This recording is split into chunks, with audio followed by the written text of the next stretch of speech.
आगे बढ़े। जी भाई जी। पहली मुरली 23 जून 1973 की अलौकिक खजाने के मालिक नम्रता बहन, आप शेयर करेंगे? ओम शांति। 23 जून 1973 बाबा की मुरली अलौकिक खजाने के मालिक। तो ये मुरली जब पढ़ी तो एक स्टोरी, एक इंसिडेंट याद आ रहा था कि एक राजा था, बहुत ही समृद्ध राजा था, और उनके दो बेटे थे, और एक कोटियर जो बहुत क्लोज था, उनका मंत्री एक बहुत ही क्लोज था, और एक भिखारी जो उनके दरबार के बाहर बैठा ही रहता था मोस्टली, और आते जाते मतलब राजा की नजर पड़ती थी और राजा कुछ भी दे देते थे उसको। तो जो कोटियर था वो बहुत ही जैसे ही राजा को मिलता या देखता तो उनके गुणगान करता था सामने, कि जैसे राजा मुझसे प्रसन्न रहे और मुझे कुछ ना कुछ मिलता रहेगा, मतलब अंदर से पाने की इच्छा राजा के स्थूल धन की। और जो बेटे थे उनमें एक बेटा था जो बात तो मानता भी नहीं था बिल्कुल राजा की, और ना ही राजा के कहने पर चलता था, ना ही उनके जो राजा के कर्म थे ना ही उनको फॉलो करता था। और जो दूसरा जो दूसरा बेटा था वो पूरा राजा के नक्शे कदम पे चलता था, बचपन से ही एक भी मतलब एक तरह कह लें प्लेन बुद्धि, जैसे पिता ने बोला वैसा ही किया और उसी रास्ते पर हमेशा फॉलो किया। तो जब राजा के वानप्रस्थ होने का समय आया तो राजा ने सोचा कि अब मैं किसको पास ऑन करूं अपना सब कुछ। तो वही है इस मुरली में कि हम अगर अपने आप को देखें कि हम इन चारों में कहाँ पर खड़े हैं, या पहले कहाँ थे अब कहाँ हैं, और राजा किसको अपना सारी पावर्स देके जाएंगे, वानप्रस्थ हो जाएंगे। तो वही इस मुरली में बाबा ने हमें समझाया है। तो बाबा बताते हैं कि अपने को पूछते हैं पहले कि लाइट हाउस और माइट हाउस दोनों समझते हो? तो ये लाइट एंड माइट जो है ये एक बहुत ही अपने आप में ही बहुत गहन टॉपिक है। इस पे मतलब काफी समय तक हम मंथन कर सकते हैं, और इसका मंथन करते करते ही शक्तियां जो है वो समाने लगती हैं। तो लाइट अर्थात परमात्मा का ज्ञान जो हमें मिलता है, तो जब से बाबा के बने हैं तब से वो ज्ञान अंदर जा रहा है, तो वो लाइट है। और उससे हम क्या बनते जा रहे हैं, कितनी पावर अटेन करते जा रहे हैं, दैट इज माइट। तो दादी जैसे बोलते थे लाइट और माइट तो फिर एवरीथिंग राइट। तो वही अपने आप को हम कितना लाइट और लाइट हाउस और माइट हाउस समझते हैं।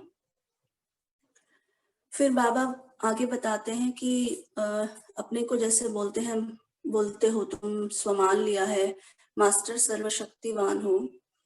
तो क्या सर्व शक्तियां समाई हैं अपने अंदर, या सिर्फ शक्तिवान ही बने हो अभी? तो जैसे ब्राह्मणों के लिए गायन है, अप्राप्त कोई शक्ति नहीं ब्राह्मणों के खजाने में। तो बाबा बोलते हैं अगर सर्व शक्तिवान की संतान हो तो कोई भी शक्ति की कमी या अप्राप्ति वाली बात अब तो होनी ही नहीं चाहिए ब्राह्मणों के खजाने में। और देवताओं के लिए गायन है, अप्राप्त कोई वस्तु नहीं देवताओं के खजाने में। यहाँ पे वस्तु है और वहां पे शक्ति है। देवताओं के लिए नहीं बोलते कि अप्राप्त कोई शक्ति नहीं। क्यों नहीं बोलते? क्योंकि देवता संपूर्ण बन गए, तो संपूर्ण बनने के बाद शक्ति की कोई आवश्यकता नहीं रह जाती। शक्ति की आवश्यकता ही है संपूर्ण बनने के लिए। तो इसलिए ब्राह्मणों संगम पर ही ब्राह्मणों को गायन है कि सारी शक्तियां मतलब जैसे शक्तियों का खजाना जो है वो पूरा अपने अंदर भर लेंगे, तभी संपूर्ण बन के देवता स्वरूप बनेंगे। फिर अब इस मुरली में बाबा स्टार्टिंग में तो एक फादर की तरह बच्चे की जैसे सेल्फ एस्टीम को बढ़ा रहे हैं, उसको राइज कर रहे हैं कि तुम किसके बच्चों याद दिला रहे हैं। और जो नेक्स्ट पार्ट है बाबा उसमें एक सतगुरु की तरह, टीचर की तरह बच्चे को पूरा प्रिपेयर कर रहे हैं कि एग्जाम टाइम है तो जो स्टार्टिंग में एक पेरेंट अपने बच्चे को सिखाता है, बचपन बच्चे को सिखाता भी नहीं, बच्चा अपने आप ही घर में देख लेता है एक्चुअली कि क्या-क्या है मेरे पेरेंट्स के पास। लेकिन कुछ उसके पिछले संस्कार होते हैं। जैसे एक बार शिवानी दीदी की क्लास में सुना था कि अगर फैमिली बहुत मतलब अच्छी फ्लरिश्ड फैमिली है, वेल ऑफ फैमिली है और उनका बच्चा पड़ोसी के घर अगर कुछ मांग के खाता है, तो पेरेंट्स को बहुत ऑड लगेगा कि इतना मतलब सब कुछ है घर में, क्या नहीं है आपके पास और आप वहां जाके मांग के खाते हो। तो क्योंकि उसके पिछले संस्कार हैं, ये कह सकते हैं। तो हम जो बाबा के पास आए हैं वो इसलिए कि अपने संस्कारों को ऐसा परिवर्तन कि कहीं पे भी कुछ भी मांगने की, बाबा कहते हैं मुझसे भी मांगने की आवश्यकता ना हो। मांगना से मरना भला, मांगना तो है ही नहीं। क्योंकि बाबा बोलते हैं कि अगर आपने अपने आप को समझ लिया कि मेरे बच्चे हो, जो बालक सो मालिक, तो जो मानता है कि हाँ मैं बाबा का बच्चा हूँ कंप्लीटली, जिसको ये पूरा निश्चय है, निश्चय बुद्धि है, तो वो मालिक है, उसको मांगने की जरूरत नहीं पड़ेगी कुछ भी।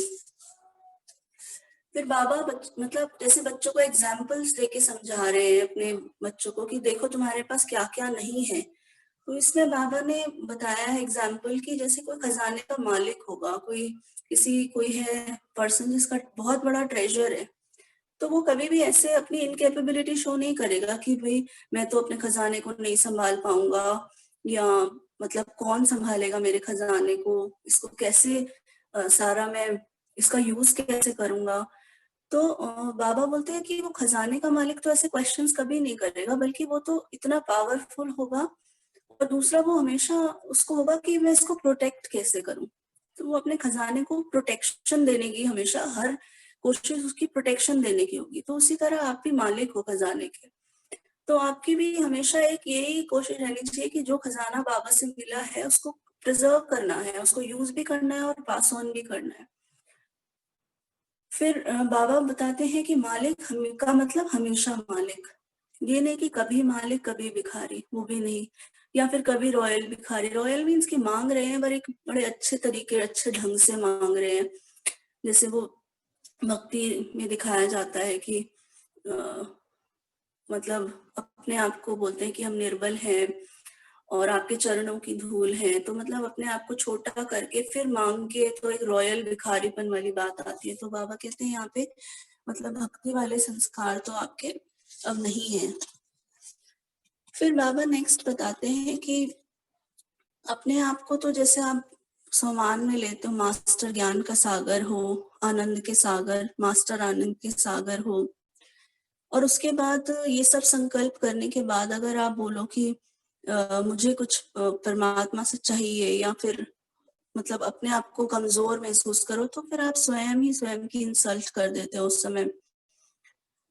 और फिर बाबा कहते हैं कि पावर हाउस के बारे में बताते हैं कि ब्राह्मणों की स्टेज जो है वो पावर हाउस की जैसी है, मतलब। और अगर आप अपने आप को पावर हाउस समझते हो, आपने सारी शक्तियों का स्टॉक इकट्ठा कर लिया है, आप उसका यूज करते हो, तो फिर आपके बोल ऐसे भक्तों की जैसे नहीं होने चाहिए। फिर अब ये तो एक पेरेंट की तरह बाबा ने बच्चों को समझा दिया कि बच्चे तुम्हारे पास ये सब कुछ है, तुम्हारे लिए ही है, और इसको कैसे यूज करना है वो भी समझा दिया। फिर बाबा ने एक टीचर की तरह एक्सप्लेन किया है, मतलब इसमें तो पूरा एक टीचर जैसे, since I have also worked as a teacher for long like earlier, तो हम भी अपने जो students, specially board students, board exams जो देने वाले होते थे, तो उनके लिए एक special counselling sessions and all रखते थे कि उनको समझाना कि अब देखो बोर्ड एग्जाम्स हैं, अब आप जरा सा भी केयरलेसनेस अगर आपने की तो it will cost you a lot. तो वो बाबा यहाँ पे बच्चों को बिल्कुल वैसे ही वो पॉइंट्स समझा रहे हैं कि कितने सब्जेक्ट्स हैं, कितने मार्क्स का टारगेट है आपका, कौन से ग्रुप में आप आएंगे, कौन सी डिवीजन लेंगे। तो एज अ टीचर बाबा ने इस मुरली में पूरा बच्चों को एक्सप्लेन भी किया है, वार्न भी किया है, और सारी तरीके भी बताए हैं कि आपको कैसे फर्स्ट ग्रुप में या फर्स्ट ग्रेड में आना है। तो यहाँ पे बाबा बताते हैं कि संकल्प में सोचते हो कि हम सर्व आत्माओं से ऊंचे ब्राह्मण हैं, और लेकिन बोल और कर्म में अंतर है। तो जो तीव्र पुरुषार्थी होगा उसके संकल्प, बोल और कर्म तीनों में जो समानता होनी चाहिए, वही तीव्र पुरुषार्थी कहलाएगा। जो सोचा वही बोला और वही किया। यहाँ पे ये बहुत ही पॉइंट जो है चेकिंग का रहता है। सारे दिन में अगर चेक करें कि रियली अगर हम अभी एकदम से अपने आप को देखा कि यही थॉट आया था क्या जो मैंने बोला, या फिर कहीं ना कहीं मैनिपुलेशन हो गई, या जो किया उसमें अपनी कुछ ऐड कर लिया। तो इसमें बहुत प्रिसिजन चाहिए, एक्यूरेसी बहुत चाहिए, और उसके लिए एक हमेशा बिल्कुल अचल अडोल अवस्था, शांत मन, स्थिर मन अगर होगा तो वो दिखाई बड़ी क्लियरली, क्लैरिटी से दिखाई देती है हर चीज कि यही सोचा था, यही बोला, और कर्म तो वही हो जाता है। मतलब संकल्प और बोल में अगर मैचिंग जबरदस्त रहे तो कर्म में वो आ जाती है। तो बाबा फिर बताते हैं कि लास्ट सो फास्ट पुरुषार्थ, अगर इस पुरुषार्थ में आना है तो उसकी विधि जो है बाबा बताते हैं प्रतिज्ञा। अब प्रतिज्ञा हम सभी ने मतलब करते ही आए हैं, और टाइम टू टाइम न्यू प्रतिज्ञा ऐड भी करते जाते हैं अपनी। जैसे कहीं किसी विघ्न से हार खा ली तो नई प्रतिज्ञा में आए, फिर उस प्रतिज्ञा पे काम किया। तो ये एक प्रोसेस है, और बाबा लेकिन उस प्रोसेस में कहीं पे भी ये नहीं होना चाहिए कि नई प्रतिज्ञा की तो पुरानी वाली भूल गए, या पुरानी वाली में कमी रख ली। वो नहीं, जैसे नई नई अगर प्रतिज्ञा की तो पुरानी वाली को भी साथ के साथ स्ट्रॉन्ग करते गए। तो उससे बाबा कहते हैं इस विधि से आप लास्ट सो फास्ट आ सकते हैं। आई थिंक हम सभी अपनी अपनी जानते हैं कि हमने बाबा के आगे शुरू से क्या क्या प्रतिज्ञा की है, कॉमन तो है ही सबके लिए। और फिर नेक्स्ट बाबा ने यहाँ पे बताया है कि मुरली काफी लंबी लंबी है, तो हम इसको पूरा नहीं पढ़ेंगे, बट समराइज यही करेंगे कि सब्जेक्ट्स के बारे में बाबा ने बोला कि 3 ग्रुप्स हैं जो रिजल्ट अगर आता है तो आप कौन से ग्रुप में है, एवर रेडी ग्रुप या लेजी ग्रुप। तो एवर रेडी ग्रुप में जैसे कि जो सारे सब्जेक्ट्स में फुल मार्क्स लें वो एवर रेडी ग्रुप में आ गए, और जो सभी सब्जेक्ट्स में पास मार्क्स ले लेते हैं वो रेडी ग्रुप के हैं। और लेजी ग्रुप बाबा कहते हैं कि अभी उनकी मतलब बात नहीं करेंगे, तो हम लोग चेकिंग कर सकते हैं हम कौन से ग्रुप में और हमें कहाँ जाना है। फिर लास्ट में जो बाबा ने याद प्यार दिए है, दैट इज अगेन पूरा खजाना उस याद प्यार में बाबा ने दे दिया है, जो बहुत ही संभाल के रखने वाला खजाना है, जिसमें बाबा बताते हैं, ये मैं यहाँ पे पढ़ती हूँ जरा सा, कि सदा स्वयं के प्रति और विश्व के प्रति शुभ चिंतक स्थिति में स्थित रहने वाले, हर सेकेंड और हर संकल्प श्रेष्ठ व्यतीत करने वाले, सदा अपने खजाने की स्मृति और सुमिरण में रहने वाले, सदा खुशी की खुराक में भरपूर रहने वाले, सर्व कमजोर आत्माओं को बल देने वाले, सर्व आत्माओं के तमोगुणी स्वभाव और संस्कारों को परिवर्तन करने वाले, साक्षी और सदा साथी अनुभव करने वाले, ऐसे कोटों में से कोई और कोई में से कोई पद्मा पद्म भाग्यशाली आत्माओं को बाप दादा का याद प्यार और नमस्ते। तो ये खजाना जो बाबा ने दिया है, यही मतलब पूरा अलौकिक खजाना अगर संभाल लिया और उसको सारे इसमें सारे सब्जेक्ट्स भी हैं, चारों सब्जेक्ट्स बाबा ने इसमें डाल दिए खजाने में आपके। और इसमें अगर हमने अपनी पूरी मेहनत लगा ली, मेहनत भी नहीं, अब तो मेहनत भी नहीं लगेगी, अगर पूरा इसी पे अटेंशन देके चलते गए तो हम बाबा के क्लोज और समीप और समान बनते जाएंगे। ओम शांति। बहुत ही अच्छा नम्रता बहन, एकदम बिल्कुल दिल की लगन से आपने इसको सभी के संग शेयर किया, सभी के दिल तक वो बात पहुंची भी होगी। तो नम्रता बहन, आप थोड़ा इस बारे में और सबको गाइड कीजिए थोड़ा, क्योंकि आप टीचर भी रहे हैं तो आपको अच्छे से पता है सारी बातें।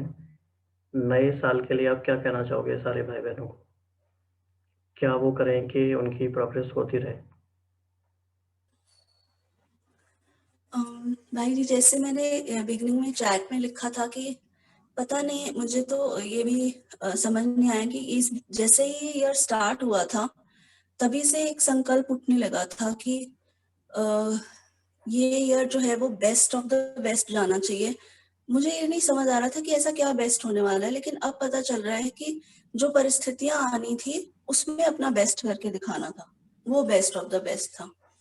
तो जब राइट। इस ईयर के, हाँ, तो यही और जैसे एक चीज बहुत आती थी पीस ऑफ माइंड पे, स्टार्टिंग से ही इस साल से शुरू हो गई थी कि नेगेटिव को पॉजिटिव में कन्वर्ट करना बहुत इंपॉर्टेंट। मतलब हर लेवल पे, छोटी से छोटी पे भी जैसे ही नेगेटिव संकल्प है या सिचुएशन है, फटाफट बिना किसी टाइम लिए इतनी पावर अपने अंदर रखने की उसको पॉजिटिव कर देना फटाफट से, तो सामने वाले के अंदर भी वो उथल पुथल हलचल सब खत्म हो जाए।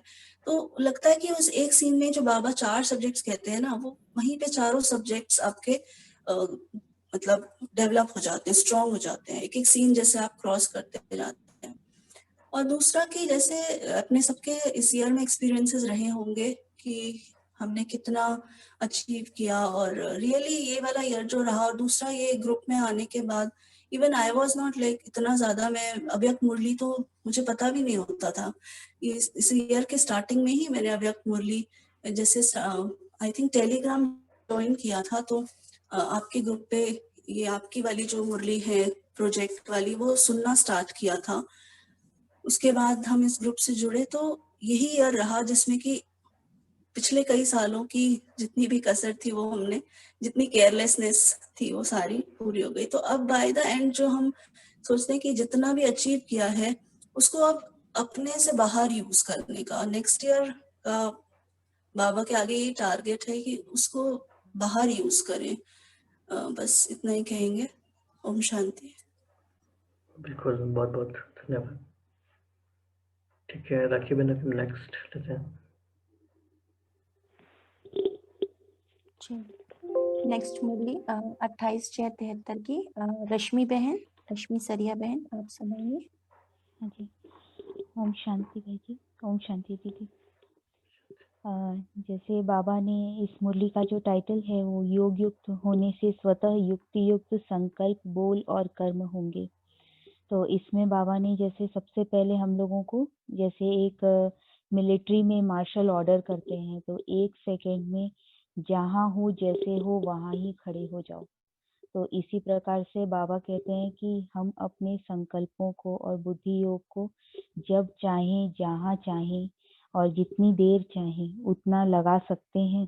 क्योंकि ये जो बाबा ये जो बात कह रहे हैं कि हमारे संकल्पों पर अधिकार और बुद्धि पर अधिकार, ये जितना रहेगा तो वही प्रूफ है कि हमने ज्ञान को कितना धारण किया है, हमारे अंदर शक्तियाँ कितनी भरी हैं।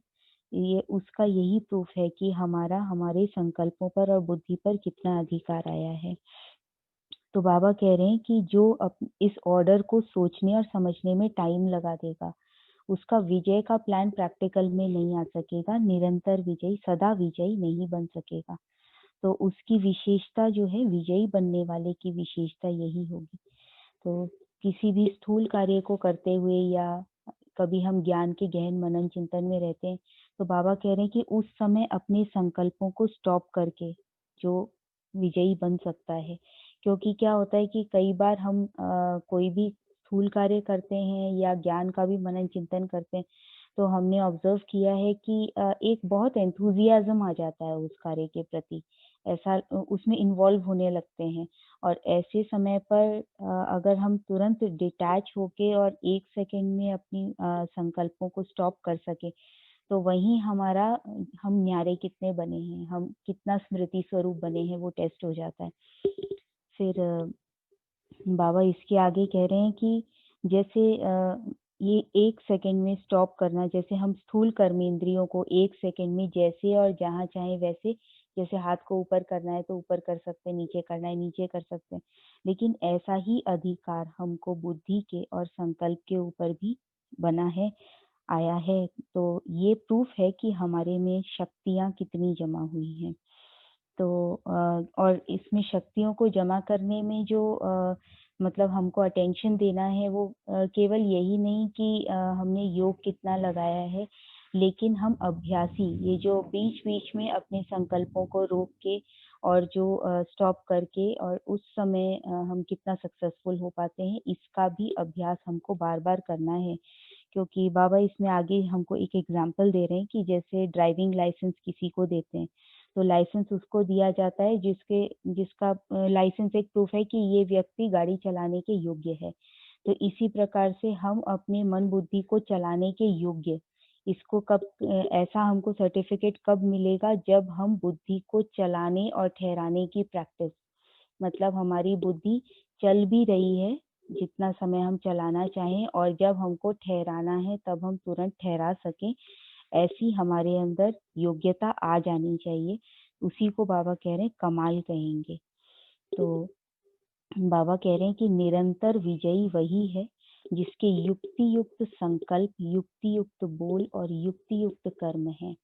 तो जैसे एक संकल्प भी व्यर्थ नहीं है, तो ऐसा उसी के साथ हो सकेगा जिसका अपनी स्वस्थिति पर पूरा अटेंशन है, स्वस्थिति पर अटेंशन है, और जो कर रहे हैं उसमें बहुत ज्यादा एक लिमिट से ज्यादा इन्वॉल्व नहीं है, एक न्यारे होकर और उस कर्म को करने वाले या कर्मेंद्रियों के द्वारा कर्म कराने वाले, ऐसी स्थिति जब बनेगी तभी हम ऐसा निरंतर विजयी अर्थात सेकंड में फुल स्टॉप लगाने वाले और एक संकल्प भी व्यर्थ न हो, वो स्थिति आ सकेगी।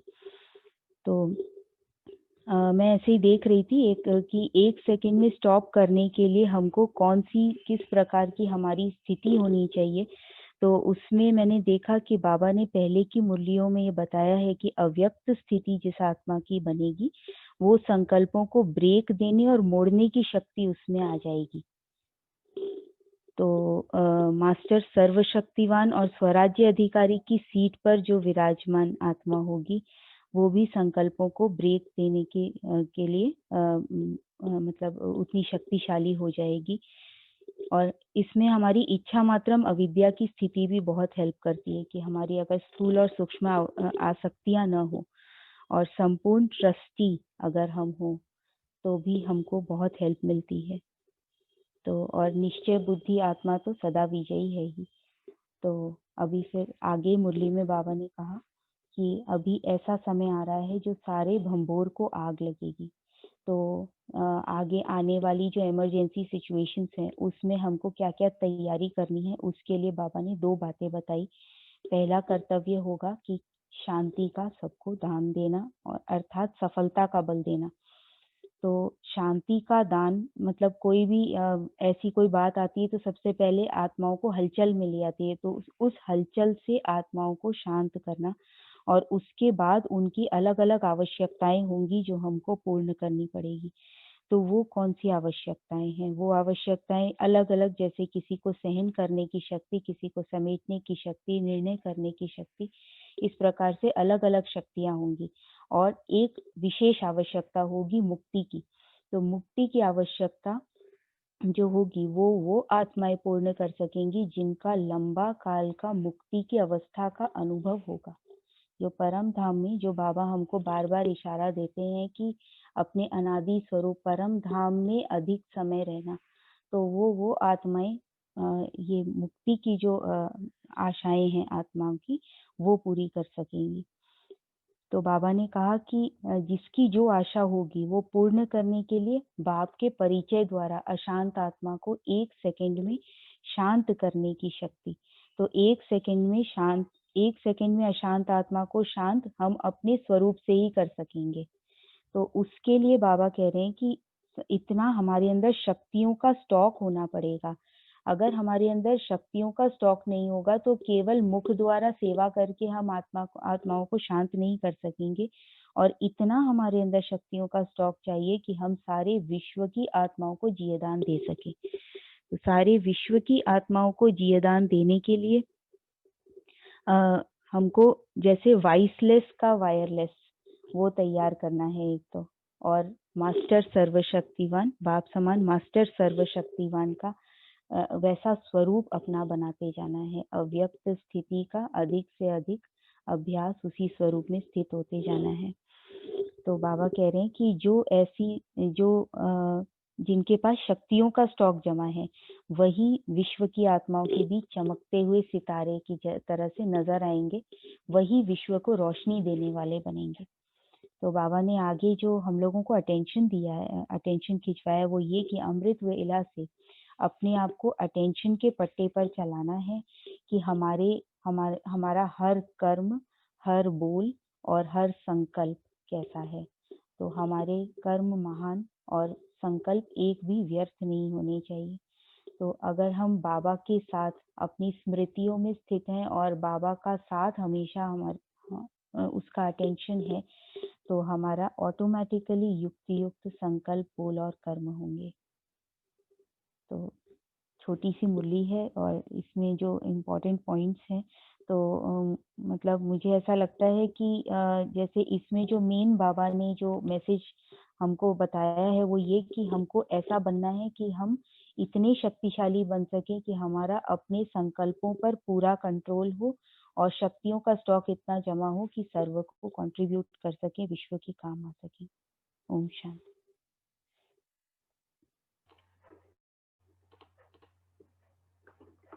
थैंक यू रश्मि बहन।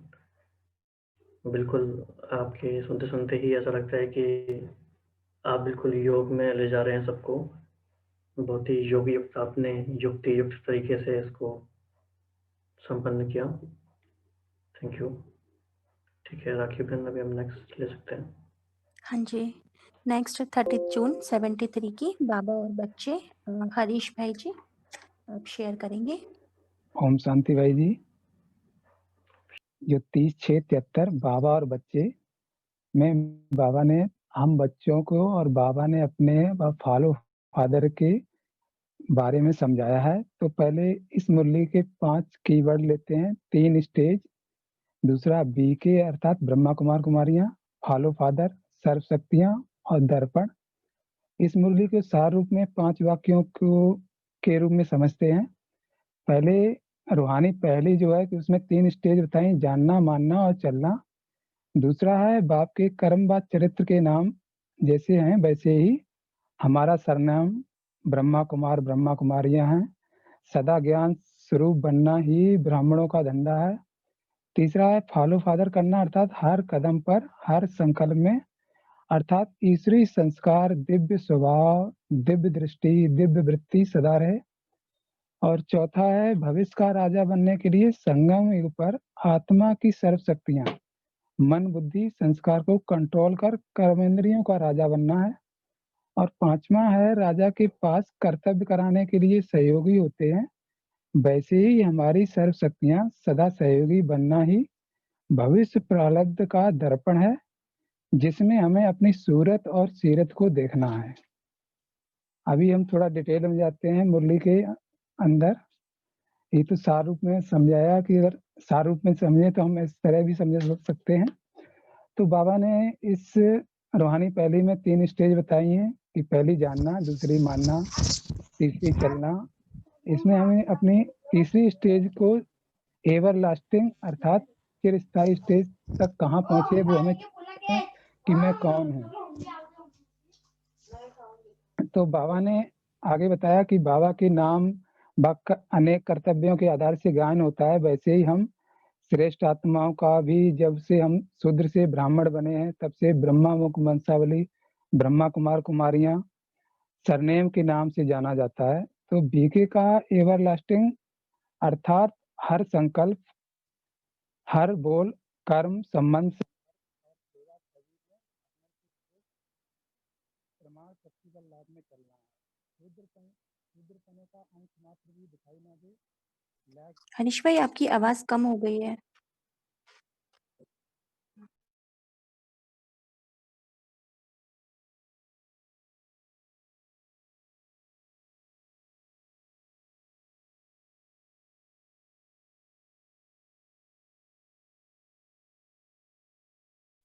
हरीश भाई आपकी आवाज नहीं आ रही है।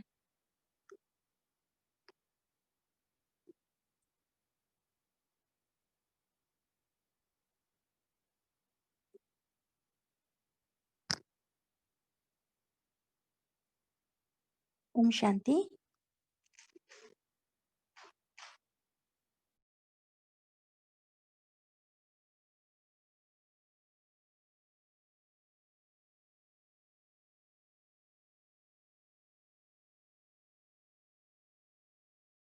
ओम शांति। हरीश भाई का डिस्कनेक्ट हो गया है। भाई जी का भी कोई और इस मुरली पर बोलना चाहे तो कंटिन्यू कर सकते हैं।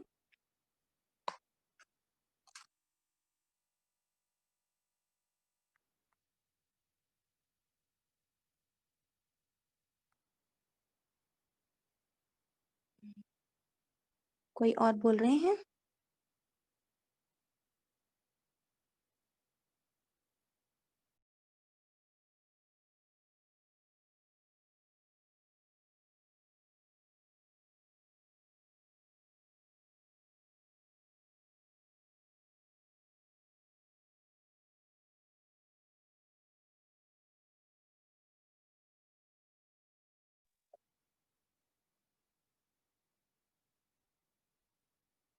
ओम शांति।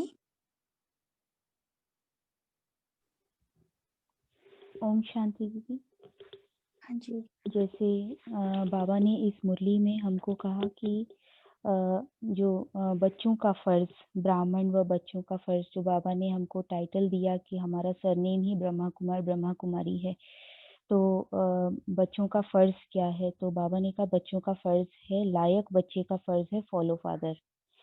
तो फॉलो फादर के लिए बाबा ने कहा कि हम लोग जैसे एक मतलब मोटे रूप में देखें तो फॉलो फादर हम ऐसा सोचते हैं कि जैसे बाप हर समय सेवाधारी थे, तो उस तरह से हम सोचते हैं कि यदि हम सेवा कर रहे हैं तो फिर हम फॉलो फादर कर रहे हैं। लेकिन बाबा ने इसमें कुछ सूक्ष्म बातों की तरफ इशारा खिंचवाया है। जैसे कि बाबा ने बोला कि ये जो बाबा ने कहा कि जैसे बाप के ईश्वरीय संस्कार, दिव्य स्वभाव, दिव्य वृत्ति व दिव्य दृष्टि सदा है, तो हमारी चेकिंग हमारी वृत्ति, दृष्टि, स्वभाव और संस्कार पर होनी चाहिए कि हमारी ईश्वरीय सीरत, मतलब कि हमारा कंडक्ट भगवान के जैसा बना है कि नहीं। तो बाबा ने कहा कि बाप के गुण और कर्तव्य हमारी सीरत से दिखाई दे, इसको कहा जाएगा फॉलो फादर। और बाबा ने कहा कि जो कर्म हम याद में रहकर करते हैं वही कर्म यादगार बन जाते हैं, क्योंकि वो कर्म जो होते हैं वो हम देह भान से मुक्त होकर करते हैं, प्योर अवेयरनेस में करते हैं। तो बाबा ने कहा कि ऐसा हमको कर्म योगी बनना है, जो हमारा हर कर्म योग युक्त, युक्ति युक्त और शक्ति युक्त हो। तो कर्म योगी के बारे में बाबा ने आगे ये जो बताया है कि हमारी जो हम योग में जब हम बैठते हैं तब हमारी क्या स्थिति होती है और जब हम कर्म में आते हैं तो क्या स्थिति होती है। तो बाबा ने दोनों का कंपैरिजन बताया है कि यदि हम कर्म में, मतलब जो स्थिति हमारी योग में रहती है वो स्थिति हमारी कर्म में एवर लास्टिंग होनी चाहिए, मतलब वैसी ही देह भान से परे और बाबा से कनेक्टेड स्मृति स्वरूप स्थिति हमारी होनी चाहिए। कर्म अगर हमें आकर्षित करता है तो हम कर्म के वश होकर चलने वाले हो गए, उसको कर्म भोगी कहेंगे।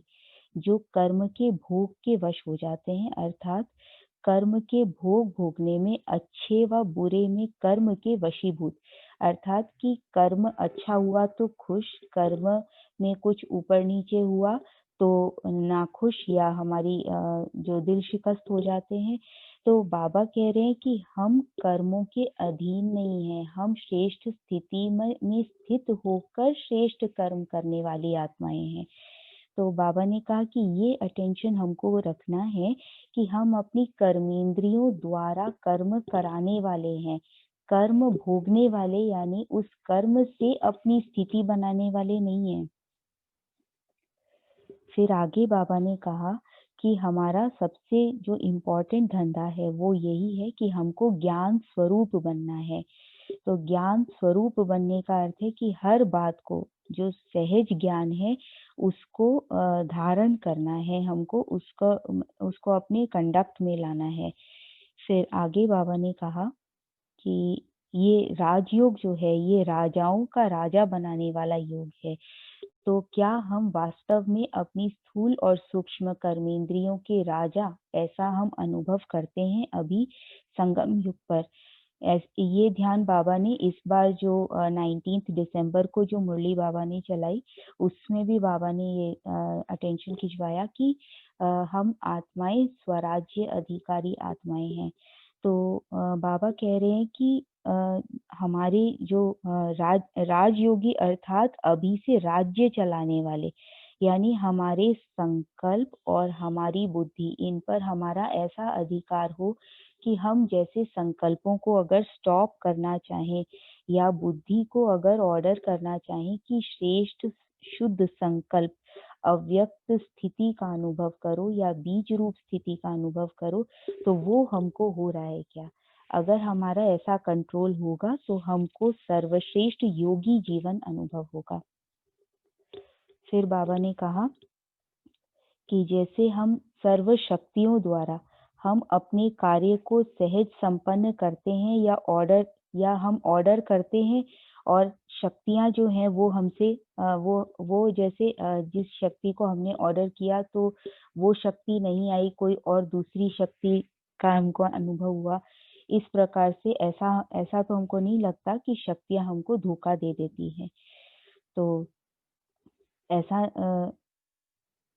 तो इसी आगे बाबा ने कहा कि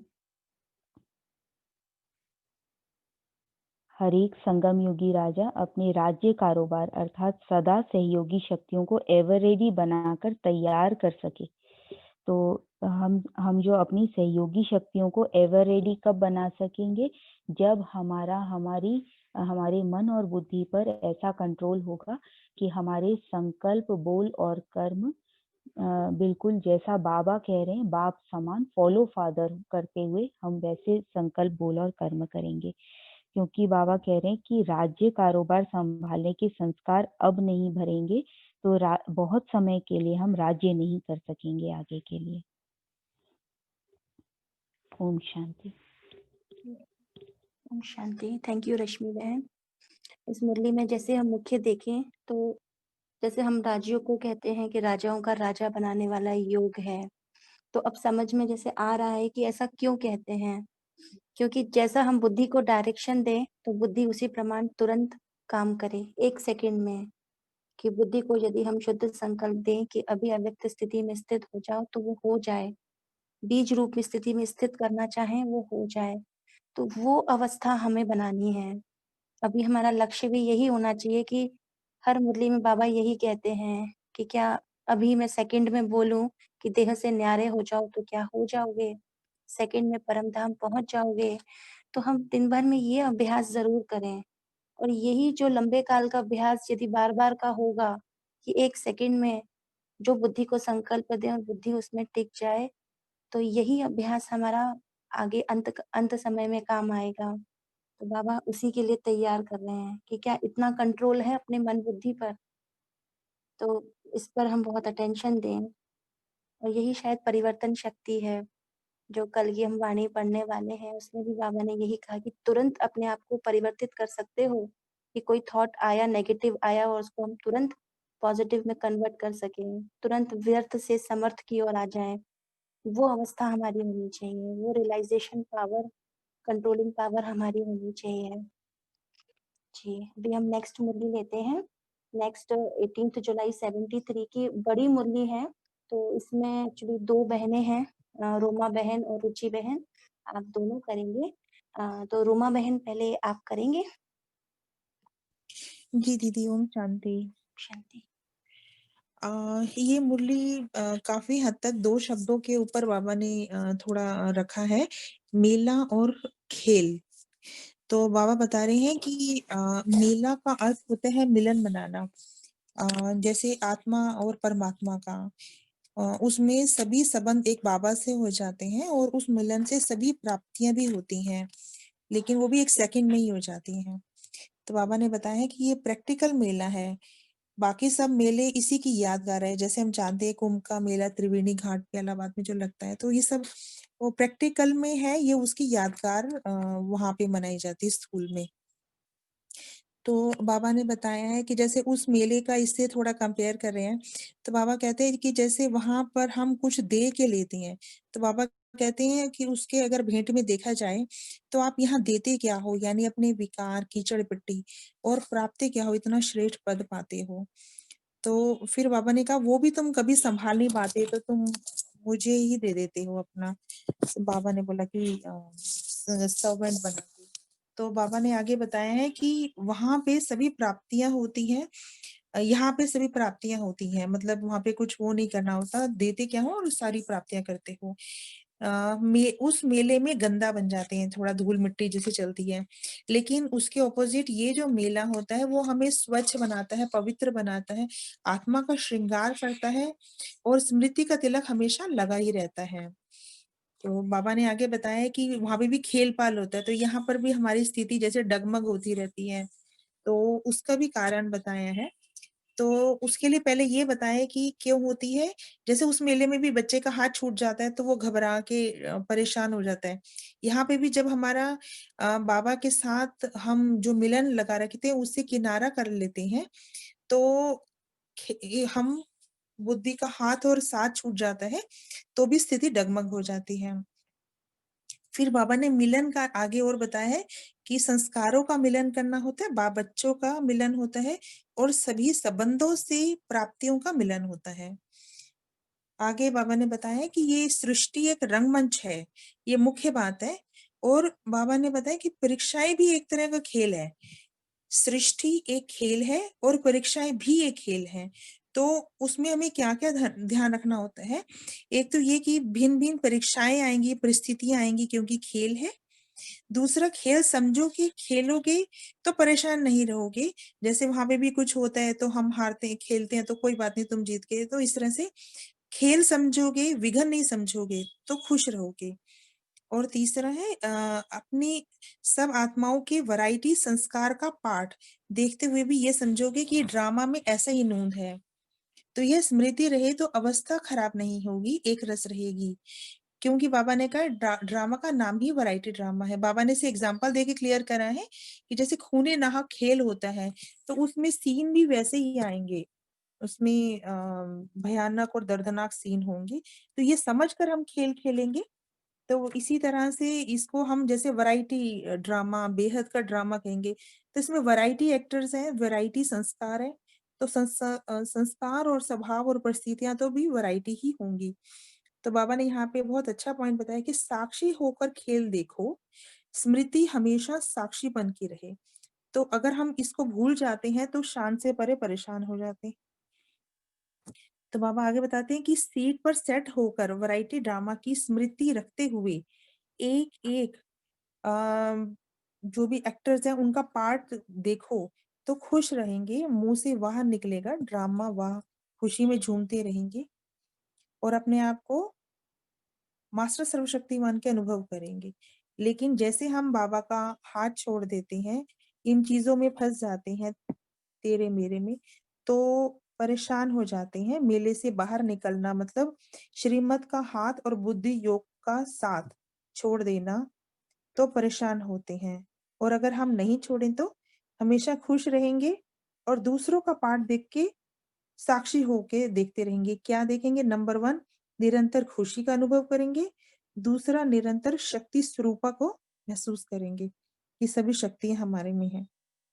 तो बाबा आगे बता रहे हैं कि जैसे सभी छोटी छोटी बातों को और साधारण संकल्पों के विघन को पार करने में हमें एक तो समय और दूसरा संकल्प का समय जो वेस्ट जाता है वो नहीं जाएगा, क्योंकि हम साक्षी हो गए हैं।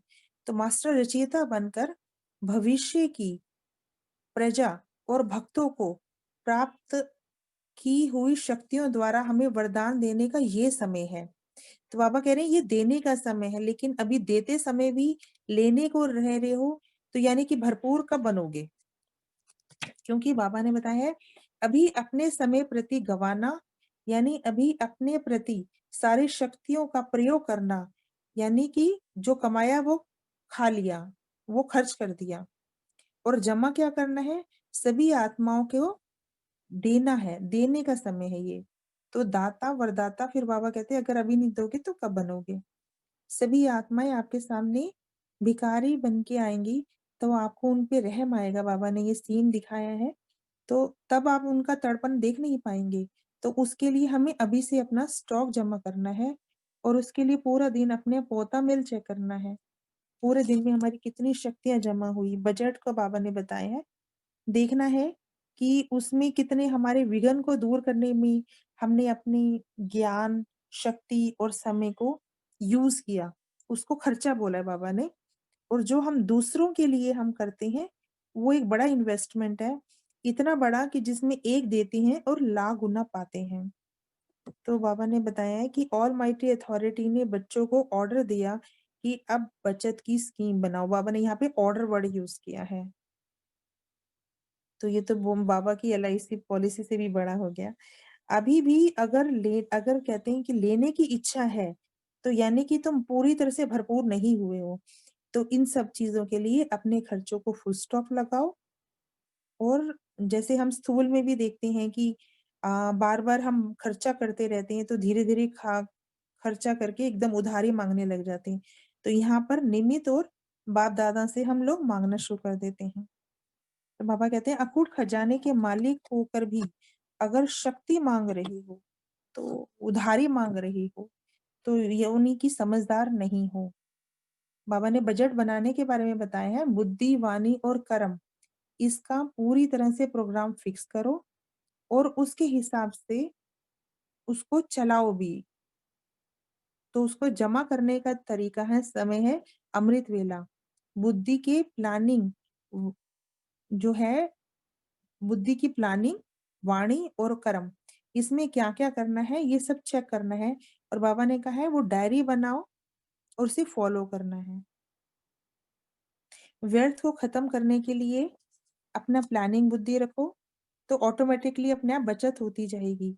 वेस्ट करने वाले बेस्ट नहीं बन सकते, तभी हम मास्टर रचयिता बनेंगे।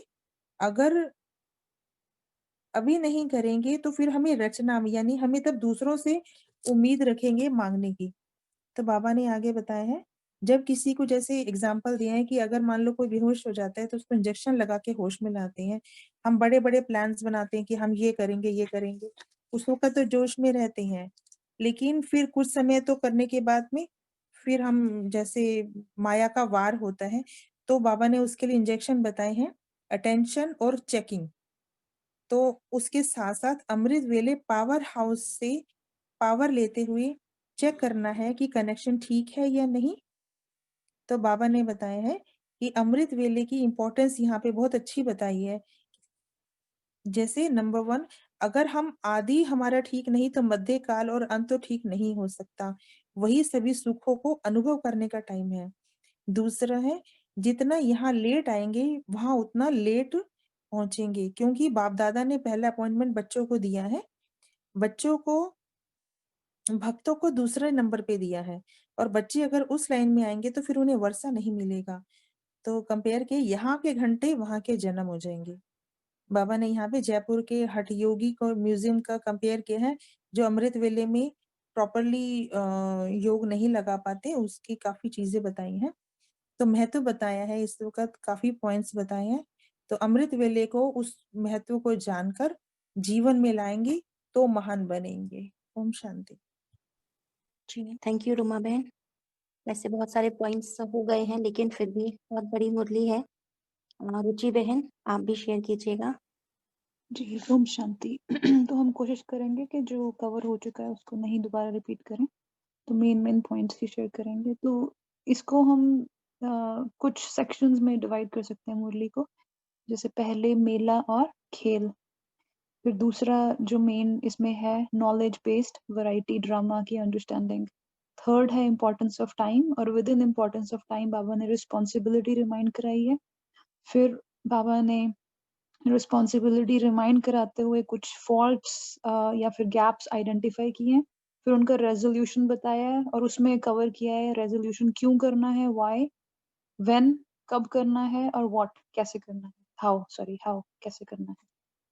तो मेला और खेल, इसमें तो काफी पॉइंट्स एक्चुअली कवर हो चुके हैं, बट इसमें हम एक यही शेयर करेंगे कि बाबा ने जो कॉन्ट्रास्ट दिया कॉस्ट ऑफ बोथ मेलाज है ना, जो बाबा के साथ मिलन का मेला है और जो वर्ल्डी मेला है उसमें समय, मनी और एनर्जी का एक्सपेंडिचर होता है, जबकि जो बाबा के साथ का जो मेला है उसमें कोई भी खर्चा नहीं है और एक्चुअली जो हम दे रहे हैं वो हमसे खुद ही नहीं संभाला जाता, जो बाबा जैसे बाबा ने इसको व्यक्त किया है। एक्चुअली जो हमने गार्बेज इकट्ठा किया है ड्रामा से, वही हम बाबा को रिटर्न कर रहे हैं, या एक तरीके से अपने आप को एम्प्टी आउट कर रहे हैं उस ट्रैश से। तो आगे बाबा ने मेले के 6 पॉइंट्स बताए हैं कि मेला होता है मिलना, स्वच्छ हो जाना, दिव्य गुणों से अपने आप को श्रृंगार लेना, सदा स्मृति का तिलक लगाना, मनाना और खेल पाल करना। फिर जो आगे है खेल पाल करना, बाबा कहते हैं कि मेला और खेला ये जो है, आपको अगर ये स्मृति रहे तो ये बहुत हाई स्टेज रहेगी, नहीं तो आप डगमग हो जाते हो। और उसके लिए बाबा ने कहा क्यों डगमग हो जाते हैं, क्योंकि आप किनारा कर लेते हो। इसमें एक एग्जाम्पल ध्यान में आती है कि बंदर और बंदरी का बाबा ने एक स्टोरी भी शेयर की थी, 75 की एक मुरली है कि चाहे सामने आके दिखाता भी है बंदर, वो फिर भी बंदरिया अपना मुंह दूसरी साइड कर लेती है। तो बाबा उसमें कहते हैं कि मैं आपके सामने प्रकट भी होता हूँ, आपको बार बार टच करने की भी कोशिश करता हूँ, पर आप पीट करके अपना जो खेल है उसमें खो जाते हो।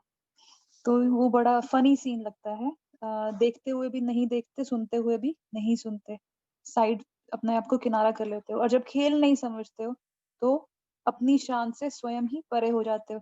तो हम अगर इसमें खेल का अगर इसको लें तो उसमें कई चीजें हैं जो प्रकट होती हैं। खेल में लाइटनेस होती है, खेल में नॉलेज है कि कोई ना कोई जीतेगा कोई हारेगा, इस हार जीत का खेल है, जरूरी नहीं कि हर पल विजय ही विजय होगी। तो उसमें एक इम्पॉर्टेंट बात ये है कि उसको एंजॉय करना है, गेम ओवर भी होती है क्योंकि खेल कोई सदा नहीं चलता रहता है, खेल का एक एंड आता है। तो हार जीत होगी, गिर कर उठना, ये खेल का एक मूल रूल है। उसमें हम दिल शिकस्त होके, बस ऐसे जो गुड प्लेयर्स होते हैं, बेस्ट प्लेयर्स होते हैं, वो हर गेम से प्लान करते हैं कि क्या अच्छा हुआ, उससे एक रेट्रो एनालिसिस करते हैं कि क्या अच्छा रहा क्या बुरा रहा, ताकि वो जो बुरा रहा उसको प्लानिंग के थ्रू फिक्स कर सकें, एनालाइज कर सकें, अपनी कमजोरियों को ठीक कर सकें। तो फिर बाबा ने बड़े अच्छे तरीके से इसको वैरायटी ड्रामा समझाया है। इसमें हम एक चीज रिमाइंड कराएंगे खुद को कि जब हम परम धाम में है वहां पे सब कुछ एक सा है, एक समान है, सबके सर्व गुण, सब कुछ एक समान है।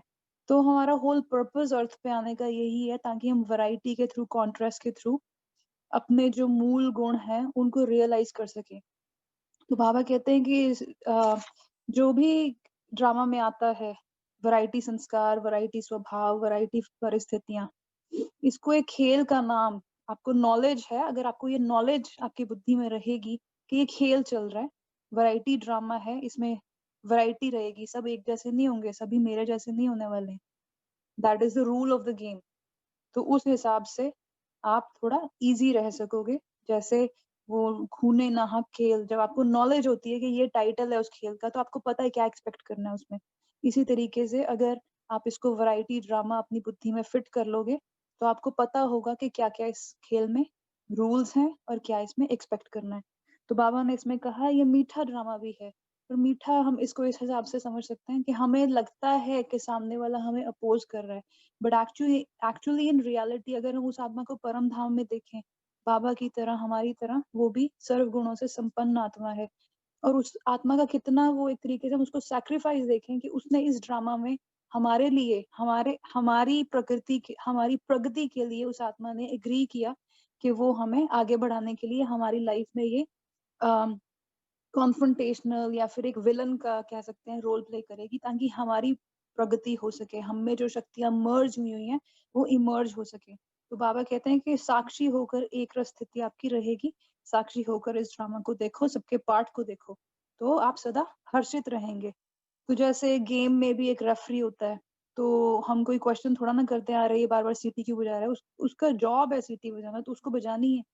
तो इसी करके सारे के सारे क्वेश्चंस जो हैं वो सारे समाप्त हो जाएंगे। तो बाबा ने कहा दुखी इस करके हो जाते हो कि हाथ छोड़ देते हो, अगर ये नहीं करोगे तो सदा खुश रहोगे। और यहाँ पे हाथ और साथ का बाबा ने डिफाइन किया था कि श्रीमत जो है, यहाँ पे बड़े प्यार से बाबा ने बोला मुझे कोई स्थूल हाथ तो है नहीं, तो श्रीमत जो है वो हाथ है और बुद्धि योग जो है वो 7 है। तो बाबा कहते हैं इसको इससे किनारा नहीं करना है। बाबा कहते हैं अपने पार्ट और दूसरे के पार्ट को देखो, निरंतर खुशी, निरंतर शक्ति रूप। तो बाबा ने यहाँ पे कहा कॉमन बात है। तो फिर अगला जो सेक्शन शुरू होता है, फिर बाबा ने इम्पोर्टेंस ऑफ टाइम पे फोकस किया है। बाबा ने कहा ये टाइम जो चल रहा है ये देने का टाइम चल रहा है, ये स्वयं के प्रति लगाने का टाइम नहीं है, एक तरीके से एक हाई जंप का टाइम है। और क्यों ये क्यों है? बिकॉज आप मास्टर रचयिता हो। आत्मा का मूल गुण है देना, उसको बाबा वापस प्रैक्टिस में लाने के लिए हमें कह रहे हैं कि आपका मूल गुण है देना। तो आपको बार बार दोगे तो आपको वो आपका जो गुण है वो इमर्ज हो जाएगा, जो आपका दिव्य गुण है वो इमर्ज हो जाएगा। तो बाबा कहते हैं कि रचना को भरपूर देने का समय है, करने का समय है, ना कि स्वयं लेने का समय है। अगर लेने वाले हैं तो वो एक आदत है, वो बाबा ने उसका भी आगे विस्तार किया है। ऐसे नहीं हो कि सिर्फ अपने प्रति खाया, कमाया और खाया। अगर सर्व प्रति आत्माओं के प्रति देने का समय है और अगर आप ऐसा नहीं करोगे तो आपकी जो प्रजा है, भक्त हैं, वो वंचित रह जाएंगे, भिखारी रह जाएंगे। और एक्चुअली अगर हम इसको सोचें तो उसका बोझ हमारे ऊपर रहेगा कि हम कर सकते थे और हमने नहीं किया। तो यहाँ पे बाबा ने हमें अपनी रिस्पॉन्सिबिलिटी का दोबारा से एक बार स्मृति दिलाई। फिर बाबा ने चेकिंग की बात की कि स्टॉक जमा करना है, उसके लिए बहुत इंपॉर्टेंट है चेकिंग करो, अपना पोता मेल देखो। तो 2 टाइप के पोता मेल हैं। एक है गलतियों का खाता, उसका ट्रैक रखना कि हमने सारे दिन में कितनी गलतियां की। अगर उस टाइप का चल रहा है तो बाबा कहते हैं वो है बचपन का पोता मेल। तो अब हमारा जो होना चाहिए वो मेच्योर महान आत्माओं वाला पोता मेल होना चाहिए। सर्व शक्तियों में कौन सी शक्ति और कितनी % में जमा की। तो बाबा कहते हैं जो खर्चा है उसको फुल स्टॉप लगाओ, बिकॉज हर गलती एक एक्सपेंस है। विघ्नों प्रति शक्ति का प्रयोग, समय और ज्ञान का धन खर्च होता है। देने से, जैसे पहले भी हमने देखा कि देने से जो है वो खर्चा नहीं होता, वो इन्वेस्टमेंट है, 1 का लाख गुना मिलता है। तो फिर आगे बाबा ने कहा कि ये जो खर्चे को फुल स्टॉप लगाना है वो कैसे होगा। तो बाबा ने कहा यहाँ पे आपको सेविंग स्कीम बनानी है, एक बजट बनाना है। बाबा कहते हैं अगर लेने को कुछ रहा है तो सिद्ध है कि बाप से वर्षा पूरा लिया नहीं है।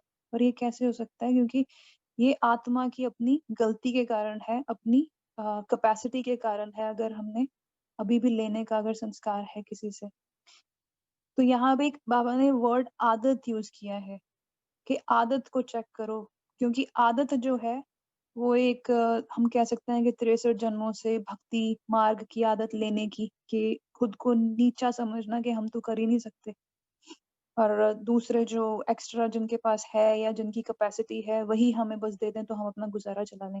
तो बाबा यहाँ पे बहुत केयरफुली बाबा ने ये वर्ड यूज किया आदत, क्योंकि आदत जो है ना चाहते हुए भी ऑटो पायलट मोड में चलती रहती है। तो बाबा कहते हैं बचत करने की आदत डालो।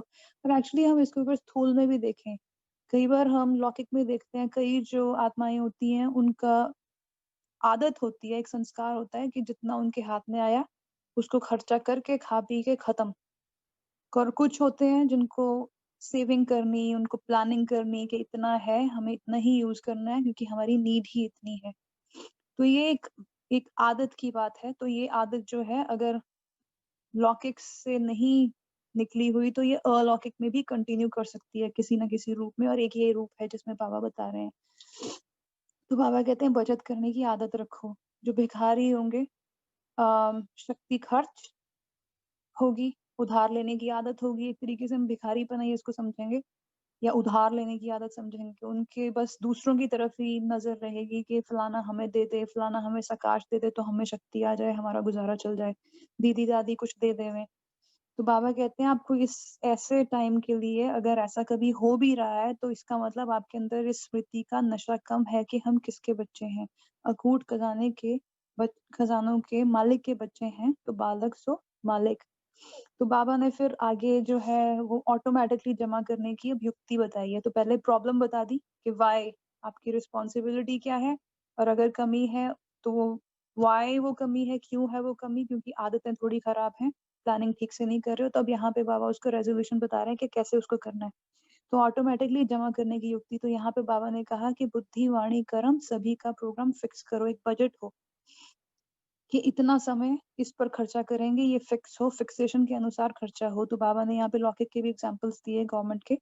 तो बाबा कहते हैं कि बजट के प्रमाण अगर कार्य चलेगा तो सफलता होगी, क्योंकि अदरवाइज आप एक्सपेंडिचर जो है या तो बहुत ही कम दे रहे हो, कम कर रहे हो, मतलब कि आपके पास कैपेसिटी है पर आप दूसरों को हेल्प नहीं कर रहे हो, या फिर आप बहुत ही ज्यादा एक्सपेंस आपका इतना हाई है कि आपके पास कुछ बचा ही नहीं है कि खुद को भी संभाल सको।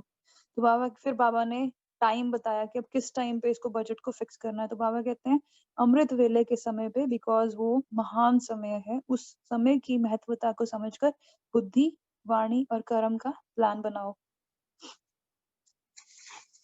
तो यहाँ पे ऑफ कोर्स बाबा ने कहा कि अगर आप व्यर्थ समाप्त होगा, बचत स्वतः ही होगी और सर्व शक्तियां जमा होंगी और व्यर्थ समाप्त होने से समर्थ बनेंगे और आपकी एनर्जी वेस्ट नहीं होगी, साधारण और व्यर्थ बोल समाप्त हो जाएंगे। अगर ये नहीं करोगे तो रचयिता बनने की बजाय रचना बन जाओगे, और ये लक्ष्य ऑब्वियसली हमारा किसी का भी नहीं है।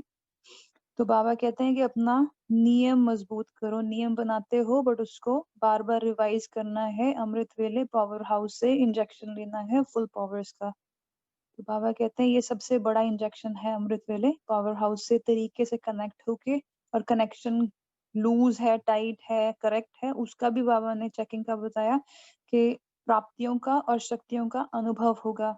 और अगर अनुभव हुआ है तो ऑब्वियसली वो दिन में सारा दिन हमारी जो स्टेज है वो विघ्नों में लड़ने की नहीं होगी, बहुत हम काम डाउन रहेंगे, कोई भी सिचुएशन आएगी हमें वो कुछ बड़ा लगेगा ही नहीं, सारी पावर्स और सर्व प्राप्तियों का अनुभव रहेगा। तो बाबा ने कहा कि जितना और उतना का हिसाब किताब है, अगर अमृत वेले अगर नियमित रूप से प्रॉपरली उसको टाइम पर उठ के नहीं कर रहे हैं, बिकॉज एक टाइम फिक्स है प्राप्तियों का, वरदानों का टाइम है। तो बाबा कहते हैं अगर आप उस टाइम पे नहीं उठ रहे हो और थोड़ा लेट आ रहे हो तो आगे जो प्रारब्ध का समय आएगा उसमें भी आप लेट ही आओगे। ये अपॉइंटमेंट का टाइम है, बाप और बच्चों के अपॉइंटमेंट का टाइम है, वरदान का टाइम है। अगर लेट आते हो तो वो भक्तों का टाइम है। घंटे और जन्मों का फर्क है, यहाँ पे घंटे पीछे, वहां पे जन्म पीछे। तो पहला आइटम जो बाबा ने यहाँ पे एक्सप्लेन किया था वो बजट बनाने का था। बाबा कहते हैं कि अगर आप अमृत वेले की इम्पोर्टेंस को समझ कर चलोगे तो महान बन सकते हो। इसमें हम एक बाबा ने भी एक्चुअली मुरली में कहा है, गोल एग्जैक्ट नॉट दीज वर्ड्स, बाबा ने कहा नो प्लान नो सक्सेस। और एक है कि goal without a plan is just a wish, right. तो बाबा कहते हैं कि अगर अमृत वेला सही है तो बाकी सब अपने आप ही गाड़ी पटरी पर चलती रहेगी। अमृत है, अमर, अमर भाव का वरदान उस टाइम लेना है, उससे हम सारा दिन मूर्छित नहीं होंगे, सर्व शक्तियों से भरपूर हर्षित रहेंगे, मेहनत और खर्चा नहीं करना पड़ेगा। शांति। ओम शांति। थैंक यू रुचि बहन। हालांकि मुरली बहुत बड़ी थी, इसमें बहुत सारे पॉइंट्स थे और आप दोनों ने सारे पॉइंट्स कवर किए, बहुत अच्छा। तो इस मुरली में जो सबसे अच्छा एक पॉइंट जो लगा कि बाबा ने कहा कि ये मेले और खेले का, उसको भूल जाते हो कि ये मेला और खेला है। तो दुनिया में ये खेल चल रहा है और मेला है बाबा और बच्चों के मिलन का। तो एक मुरली में बाबा ने कहा था कि सूक्ष्म वतन में बाबा के पास बहुत बड़ा टीवी है और उस टीवी में बाबा हम बच्चों को देख देख करके मुस्कुराते हैं, साक्षी होकर के देखते हैं, उस खेल को देखते हैं। तो ऐसे ही हम सभी अभी एक छोटी सी ड्रिल करें कि हम सब सूक्ष्म वतन में पहुंच गए हैं, बाबा के पास हैं और बाबा टीवी पर देख रहे हैं संसार के खेल को, और हम भी बाबा के पास जाके बैठ गए और बाबा ने बिठा करके कहा, देखो बच्चे, टीवी मेरे साथ बैठकर देखो कि कैसे दुनिया में खेल चल रहा है। तो हम सभी अभी सूक्ष्म वतन में बाबा के पास बैठे हैं और उस टीवी पर दुनिया का खेल देख रहे हैं। और खेल देखते देखते, मतलब दुनिया में कुछ भी हो रहा है लेकिन हमें कोई फर्क नहीं पड़ रहा, हम सिर्फ साक्षी होके देख रहे हैं। और फिर बाबा कहते हैं, बच्चे, मैं तुम्हें भी इसी तरह देखता हूँ। जब तुम दुनिया में जो भी करते हो ना, मैं इसी तरह तुम्हें इस टीवी पर देखता हूँ। तो तुम मेरे पास ही रहो और अब जाकर के अपने सूक्ष्म शरीर के साथ इस संसार में चले जाओ और वहां जाकर के ये स्मृति रखना कि तुम अपना ही खेल बाबा के साथ टीवी पर देख रहे हो। तो जब ये स्मृति है कि मैं संसार में अवतरित हुई हूँ, मेरा शरीर कहाँ है? बाबा के पास है। मैं तो बाबा के पास बैठकर टीवी देख रही हूँ और इस संसार में अवतरित हुई हूँ और ये संसार क्या है? टीवी है। तो कुछ भी खेल हो रहा हो, कोई आ रहा है, कोई नाराज़ हो रहा है, कुछ भी हो रहा है, कोई फ़र्क नहीं पड़ेगा। उसमें हम एन्जॉय करेंगे और बल्कि अपने ऊपर अटेंशन रहेगा कि मैं तो अवतरित आत्मा हूँ, तो मेरा रोल कितना स्पेशल होना चाहिए। तो वो स्मृति हमारी बनी रहे कि ये संसार एक खेल है ना? टीवी पर एक प्ले चल रहा है। उस स्मृति के साथ हम हर कर्म करें, स्वयं को भी वैसा ही एक हीरो पार्ट बना के रखें और अन्य आत्माओं के भी खेल को सिर्फ़ देखते हुए मुस्कुराएँ, हर्षित होएँ। बाबा ने जो बहुत अच्छा ये पेज नंबर 93 पर इसी पर ही बोला है ना? कि सीट पर सेट होकर वैरायटी ड्रामा की स्मृति रखते हुए हर एक-एक पार्टधारी का हर पार्ट देखो, तो सदैव हर्षित रहेंगे। मुख से वाह-वाह निकलेगी, वाह मीठा ड्रामा। यह क्या हुआ, क्यों हुआ, यह नहीं निकलेगा, बल्कि वाह-वाह शब्द मुख से निकलेगा, अर्थात सदा खुशी में झूमते रहेंगे। फिर बाबा ने पूछा, "क्या ऐसे स्वयं को प्रैक्टिकल में अनुभव करते हो?" तो हम सभी इस बात की चेकिंग करें कि क्या इस बात को हम प्रैक्टिकल में अनुभव करते हैं? तो इसके लिए बस कीवर्ड्स अपने पास हमेशा हमेशा ये वर्ड रखें, मेला और खेला। तो बस मेला और खेला यदि याद रहेगा, तो फिर हर पल बाबा से मिलन भी मनाएँगे और संसार को सिर्फ़ एक खेल की दृष्टि से देखेंगे। तो अवस्था कितनी अच्छी रहेगी। तो आप सबका बहुत-बहुत धन्यवाद। आप सबने सहयोग दिया और बहुत अच्छा मनन चिंतन रहा। बहुत अच्छी अवस्था बन जाती है, आप सब इतने अच्छे गहराई में जाकर के मनन चिंतन करते हैं तो। Thank you so much. Rahul भाई जी का नेटवर्क थोड़ा इश्यू रहा आज, कोई बात नहीं। तो थैंक यू। अच्छा, ओम शांति। एंड करते हैं। Thank you.